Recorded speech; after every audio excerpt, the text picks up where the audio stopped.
7గురు నిందితులు జూన్ 3 వరకు రిమాండ్ పొడిగింపు. మద్యం కేసులో నిందితులు మంగళవారం విజయవాడ ఏసీబీ కోర్టుకు హాజరయ్యారు. వాళ్ళ రిమాండ్ని జూన్ 3 వరకు పొడిగిస్తూ న్యాయాధికారి పి భాస్కర్ ఆదేశాలు ఇచ్చారు. ఈ కేసులో కసిరెడ్డి రాజశేఖర రెడ్డి, కే ధనంజయ రెడ్డి, పి కృష్ణమోహన్ రెడ్డి, గోవిందప్ప బాలాజీ, సజ్జల శ్రీధర్ రెడ్డి, చాణక్య, పైలా దిలీప్ విజయవాడ జిల్లా జైల్లో రిమాండ్ ఖైదీలుగా ఉన్న విషయం తెలిసిందే. రిమాండ్ గడువు ముగియడంతో వాళ్ళ మంగళవారం ఏసీబీ కోర్టుకు తీసుకొచ్చారు. కోర్టుకు హాజరైన సందర్భంగా ఆ 7గురు నిందితులు జైల్లో ఇబ్బందుల్ని న్యాయాధికారికి వివరించారు. తనకు నట్స్ ఇవ్వాలని ఆదేశించిన జైలు అధికారులు ఇవ్వడం లేదని జగన్ ఓఎస్టీ పి కృష్ణమోహన్ రెడ్డి చెప్పారు. తాను ఇచ్చిన ఉత్తర్వులు జైలు అధికారులకు పంపాలని సిబ్బందిని ఈ సందర్భంగా న్యాయాధికారి ఆదేశించారు. తనకు మంచం దిండి ఇచ్చినప్పటికీ ప్రత్యేక కేటగిరీ బ్యారక్ ఇవ్వలేదని గోవిందప్ప బాలాజీ కోర్టు దృష్టికి తీసుకెళ్లారు.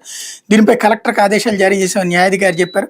మంచం దిండి ఇవ్వాలని సజ్జల శ్రీధర్ రెడ్డి కోరారు. దీనిపై పిటిషన్ దాఖలు చేయాలని న్యాయాధికారి సూచించారు. దీనికి ముందు శ్రీధర్ రెడ్డి మాట్లాడుతుండగా యు ఆర్ వెరీ యాక్టివ్ అంటూ న్యాయాధికారి వ్యాఖ్యానించారు.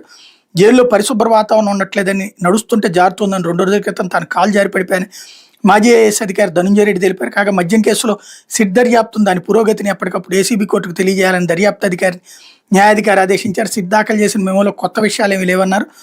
ఇప్పటి వరకు నమోదు చేసిన వాంగ్మూలాలను మెమోకి జడ్జ్ చేయాలని, ఇకనైనా ఆ విధంగానే చేయాలని ఆదేశించారు. కోర్టులో సిట్ దాఖలు చేసిన పిటిషన్లు తాము పరిశీలించుకోవడానికి అందుబాటులో ఉండట్లేదని నిందితుల తరపు న్యాయవాదులు న్యాయాధికారి దృష్టికి తీసుకెళ్లారు. దీనిపై న్యాయాధికారి స్పందిస్తూ దరఖాస్తు చేస్తే కాపీలను అందజేస్తామని చెప్పారు. మద్యం కేసులో నిందితులు రాజకేశ్వరరెడ్డి, సజ్జల శ్రీధర్ రెడ్డి, పైలా దిలీప్ దాఖలు చేసిన bail, Govindappa Balaji custody court SIT దాఖల అధికారులు దాఖలు చేసిన పిటిషన్పై విచారణ ఏసీబీ కోర్టు బుధవారానికి వాయిదా వేసింది అన్నట్టు వార్తని హైలైట్ చేశారు.